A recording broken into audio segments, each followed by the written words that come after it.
Hello students, welcome back to channel JS commerce classes.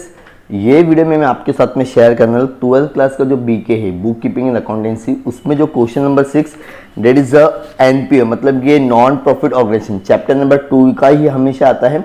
मैं इस video में बताऊंगा, अगर आप लोग, ये सिर्फ 4 से 5 मिनट का वीडियो है, अगर आपको कुछ भी नहीं आता तो भी अगर आप इस वीडियो को पूरा देखते हो 3 से 4 मिनट, ये मेरी गारंटी कि आप लोगों को एटलीस्ट 6 से 7 मार्क्स मिल जाएगा। ठीक है स्टूडेंट्स, हमेशा याद रखना स्टूडेंट्स, ये जो क्वेश्चन नंबर 6 होता है एनपीओ का, उसमें हमेशा रिसिप्ट और पेमेंट होता है। स्टूडेंट्स क्या होता है? रिसिप्ट और पेमेंट। रिसिप्ट मतलब आपको इनकम आई है या तो फिर वो लायबिलिटी होगा। याद रखना, क्या बोला मैंने? इनकम में लिखना पड़ेगा या तो मुझे लायबिलिटी में। एक ट्रिक और सिखाता हूँ, लायबिलिटी में तभी लिखना जब क्वेश्चन, मतलब यहाँ पर ना फंड लिखा रहेगा। क्या लिखा रहेगा? फंड। याद रहेगा, बाकी सारा चीज जो भी रहेगा ना, सारा इनकम में रहेगा, सारा की सारा। ठीक है, लेकिन ये जो कैश इंट्रोड्यूस या कैपिटल फंड अगर आता है तो ये आप लोगों को लिखना है कैपिटल में, जो फर्स्ट लाइन में लिखेगी। ये कैश इंट्रोड्यूस मतलब होता है कैपिटल फंड। क्या होता है? Capital fund. कभी कभी यहां पर होता है कैश इन हैंड, लेकिन ब्रॉड डाउन लिखा रहेगा, बी और डी, ओपनिंग बैलेंस, तो उसको इग्नोर करना है। तो अभी 1-2 क्वेश्चन में मैं आपको बताऊंगा तो आपको आइडिया मिलेगी। तो visit fees, receipt from dispensary, sundry receipt, ये सारा इनकम है। क्या है स्टूडेंट्स? इनकम है। तो जब आप लोग इसका आंसर बनाओगे तो क्या लिखोगे? इन द बुक्स ऑफ, तो जैसे क्या है डॉक्टर अनीश कोरनकर, तो in the books of doctor Anish Kornakar लिखना है। Income and expenditure account for the year ended, क्या लिखेंगे? फॉर द ईयर एंडेड कितना है? 31 मार्च 2020। ठीक है, एक्सपेंडिचर अमाउंट, इनकम अमाउंट। और इनकम में अभी मैंने क्या लिखने बोला, ये सारी चीजें लिख देने का। ठीक है, लेकिन अमाउंट अंदर और बाहर किसके ऊपर डिपेंड होगा? अगर इसके ऊपर स्टार तुमने टिक किए स्टूडेंट्स, क्या किए हैं? स्टार। स्टार का मतलब जैसे कि फॉर एग्जांपल यहाँ पे दिया हुआ है रिसिप्ट इन ईयर्स, फीस रिसिप्ट और डिस्पेंसरी, तो मतलब ये दोनों पे स्टार है, मतलब इसका अमाउंट मुझे अंदर लिखना पड़ेगा। फॉर एग्जाम्पल मैं लिखता हूँ बाय विजिट फीस, क्या लिखता हूँ? बाय विजिट फीस, तो ये 20,000 इनर कॉलम में लिखूंगा। क्या करूंगा? इनर कॉलम में, और एक और 2 लाइन छोड़ना है। ठीक है, और रिसिप्ट फ्रॉम डिस्पेंसरी ये भी आप लोग इनकम में लिखोगे, सन्ड्री रिसिप्ट भी इनकम में लिखोगे। कैश इंट्रोड्यूस या फिर कैपिटल फंड रहा, और हमेशा रखना है कैपिटल में, हमेशा पहली लाइन में आपका आता है कैपिटल फंड। क्या आता है स्टूडेंट्स? Capital fund. क्या आएगा? कैपिटल फंड, जो कि ऑलरेडी हमेशा इनर कॉलम में ही लिखना पड़ेगा आपको। ठीक है, कभी कभी आपको रिसिप्ट में दिया रहेगा या तो फिर एडिशनल इंफॉर्मेशन में दिया रहेगा। तो ये रिसिप्ट का क्लियर हो गया आप लोग को। अब अगर हम लोग देखें स्टूडेंट्स, पेमेंट में ना स्टूडेंट्स खाली 2 ही जगह लिखना है, या तो फिर वो एसेड होगा या तो फिर वो एक्सपेंडिचर होगा। जैसे कि फर्नीचर कहाँ लिखेंगे? एसेड में लिखोगे। कहाँ लिखोगे? एसेड। Equipment asset. ड्रग्स खर्चा है, ड्रग्स क्या है? खर्चा है, तो ये कहा जाएगा? एक्सपेंडिचर में जाएगा। सैलरी खर्चा है, एक्सपेंडिचर। रेंट खर्चा है, एक्सपेंडिचर। कन्वेंस खर्चा है, एक्सपेंडिचर। स्टेशनरी खर्चा है, एक्सपेंडिचर। इलेक्ट्रिकल चार्जेस खर्चा है, चार्जेस से समझ में आ रहा है। जर्नल, जर्नल क्या होता है? जर्नल बोले तो ये भी खर्चा है, लेकिन ये ड्राइंग पहले अगर आ गया ड्राइंग, याद रखना ये कैपिटल फंड में आप लोग माइनस करोगे स्टूडेंट्स। क्या करोगे? कैपिटल फंड में ड्राइंग हमेशा माइनस होगा। ठीक है, अब ये जो बैलेंस कैरी डाउन होता है स्टूडेंट्स, ये आप लोग लिखते हो एसेड में। क्या बोल के लिखते हैं? कैश इन हैंड लिखोगे या तो बैलेंस ब्रॉड कैरी डाउन। ये जो सीडी रहेगा ना, वही अमाउंट लेंगे, ये एसेड में लिखोगे स्टूडेंट्स। कहाँ लिखोगे? एसेड में। तो पोस्टिंग करना स्टूडेंट्स बहुत ही आसान है। जैसे कि फर्नीचर लिखा मैंने, ठीक है, इनर कॉलम में क्या आउटर कॉलम, वो डिपेंड अपॉन आप लोग क्या करोगे? स्टार करोगे। इसका डिटेल वीडियो ऑलरेडी मैंने बनाया। अभी 1-2 क्वेश्चन और लेता हूं स्टूडेंट्स, तो और आपको और आइडिया मिल जाएगी।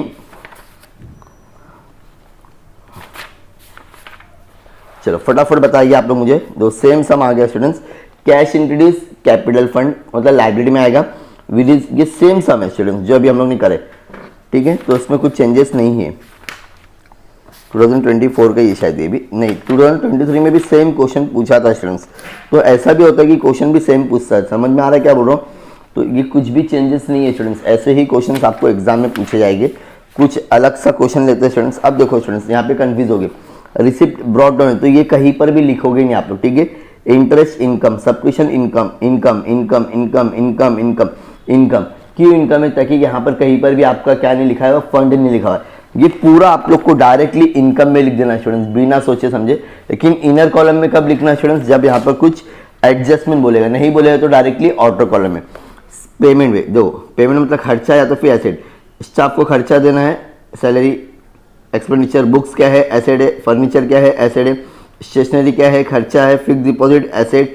ये बैलेंस कैरी डाउन हो गया, ये दोनों आप लोग के लिए क्या रहेगा स्टूडेंट्स, एसेट रहेगा। अब स्टूडेंट्स इसमें कंफ्यूज होते हैं बुक्स, तो ये वाला वैल्यू अमाउंट पहले सबसे पहले आप लोग लिखोगे बुक्स में, यहाँ पे जैसे एसेट लिखा मैंने बुक्स 7 लाख, ठीक है। अगर इसमें कभी अगर क्वेश्चन आएगा प्लस यहाँ पर भी बुक है क्या स्टूडेंट्स, हाँ यहाँ ये सेकंड में लिखना है, ये बाद में तुमने खरीदे बुक, कितने की खरीदे, तो एडिशन लिखेंगे, एडिशन बुक क्या लिखोगे स्टूडेंट्स, एडिशन बुक 64,000, ठीक है। दोनों को प्लस करेंगे तो 7,64,000 कितना आएगा 7 लाख। लेकिन यहाँ पर ना इसका क्लोजिंग वैल्यू दिया हुआ है स्टूडेंट्स, को क्या बोलते हैं, क्लोजिंग वैल्यू, क्या बोलते हैं क्लोजिंग वैल्यू। तो कितना लिखेंगे यहाँ पे 7 लाख, कितना लिखेंगे। अब चेक करके बताओ वैल्यू बढ़ रही क्या कम हो रही, सर कम हो रही है। इसको हम लोग बोलते हैं डेप्रिसिएशन, कितने से कम हो रही है 64,000 से। इसका सेकंड इफेक्ट कहाँ लिखोगे स्टूडेंट्स, आप लोग एक्सपेंडिचर में लिखोगे टू डेप्रिसिएशन करके, क्या लिख के टू डेप्रिसिएशन। सेम फर्नीचर का भी करेंगे, बिल्डिंग फंड। अब ये फंड कहाँ लिखोगे, लाइबिलिटी में। फिक्स डिपॉजिट एसेट, पहला ये अमाउंट लिखोगे, उसके बाद में ये अमाउंट दिया हुआ है, इसको प्लस करके दोनों को डायरेक्टली आउटर कॉलम, ताकि यहाँ पे आपको क्लोजिंग बैलेंस नहीं दिया। कैपिटल फंड, लाइबिलिटी, ठीक है। तो ऐसे ही क्वेश्चन आते हैं स्टूडेंट्स, कुछ ज्यादा टफ नहीं रहता है। अब देखो फटाफट देखो, बैलेंस ब्रॉट डाउन, इसको क्या कर देंगे cancel. Interest income, donation income, tuition fees income, salary expenditure, printing stationery expenditure, books asset, furniture asset, drama expenses expenditure, postage खर्चा, ये भी बहुत इजी है students. Admission fees income, drama receipt income, rent from income, legacies. यहाँ पे bracket में capital दे दिया है, तो इसको हम लोग कहाँ लिखेंगे स्टूडेंट्स, डायरेक्टली कैपिटल फंड में लिख देने का। कहाँ लिखना है, कैपिटल फंड बोलो तो लाइबिलिटी, जहां कैपिटल फंड लिखेंगे इसके नीचे जस्ट लिखेंगे क्या है ये, लेगेसीज करके, प्लस लेगेसीज। टेलीफोन चार्जेस कहा जाएगा, खर्चा एक्सपेंडिचर। इलेक्ट्रिसिटी, इलेक्ट्रिसिटी कहाँ लिखोगे स्टूडेंट्स, फटाफट बताओ, चार्जेस। मैगजीन एंड न्यूज़पेपर, ये खर्चा है ना तुम्हारे लिए, मैगजीन क्या होता है और न्यूज़पेपर खर्चा है, एक्सपेंडिचर।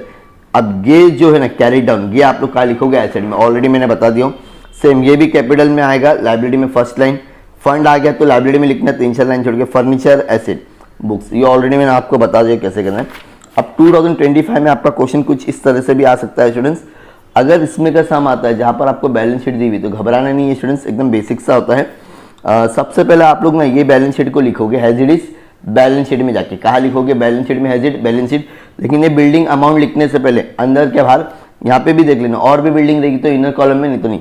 ये कैश इन हैंड कैंसिल, ये cash in hand cancel, directly कौन सा लिखोगे, ये वाला, कहाँ पर, एसेट में। बाकी ये पूरा की पूरा इनकम, लेकिन डोनेशन के आगे दे दिया कैपिटलाइज। कैपिटलाइज मतलब ये आपको कैपिटल फंड में प्लस करना है, यहाँ पे लिखोगे प्लस डोनेशन, क्या लिखोगे, प्लस डोनेशन, ठीक है। और जितने भी वेराइटी से अभी हम लोग देख लेते हैं स्टूडेंट्स, तो आपको और आइडिया मिल जाएगी कैसे क्वेश्चंस आने वाले हैं। चलो फटाफट देखो, ब्रॉड डाउन आ गया, कैंसिल, कहीं लिखना ही नहीं ब्रॉड डाउन, ठीक है। Subscription income, income income, sale of old paper, sale of old paper, book value, यहाँ पे तुमको profit and loss find out करना पड़ेगा, ठीक है। Payment, expenditure, expenditure, expenditure, expenditure, asset, asset, government bond asset होता है, याद रखना, ठीक है। फिर deposit in bank of Maharashtra asset, sports material expenditure, expenditure, ये तुम्हारा एसेट। और उसके बाद में तुमको क्या करना है, ये सारी चीज़ें करना है, ठीक है। तो और भी हम लोगों ने डिटेल वीडियो बनाया, आप लोग ज़रूर देख सकते हो, ठीक है। So thank you so much, bye bye.